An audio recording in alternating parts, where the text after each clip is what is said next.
This week's Semper Fortis Jiu Jitsu question of the week comes from my good friend Domingo, who asked, is there an advantage to train no gi as well as training in the gi for your Brazilian Jiu Jitsu development?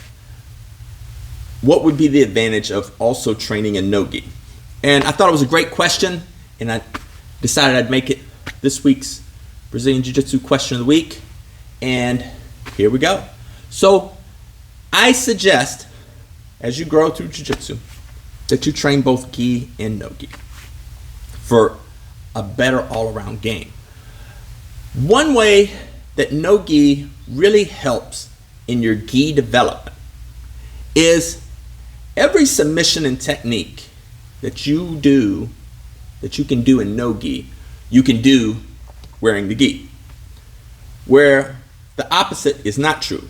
There's several submissions and techniques that require the gi that I cannot do in no gi.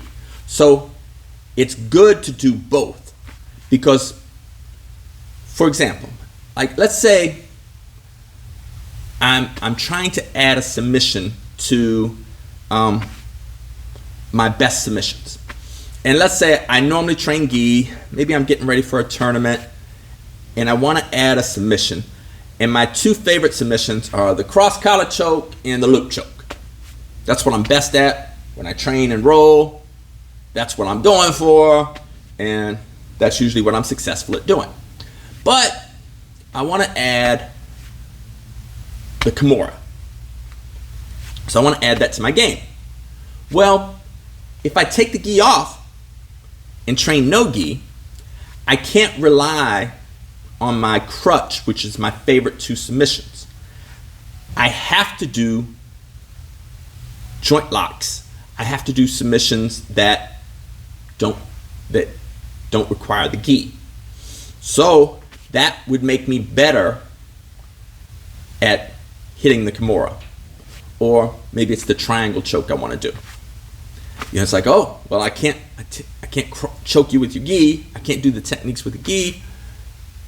I can do maybe the triangle choke or maybe an arm bar. And so that could help your jiu-jitsu growth.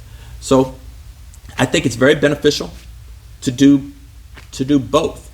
And that will help improve both your gi and your no gi game by training both sides. And I know there's difference of opinions, but that's my opinion.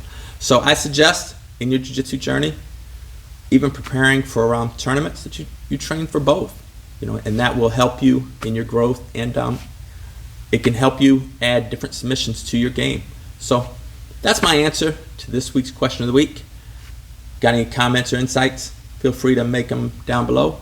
And until next week, ciao.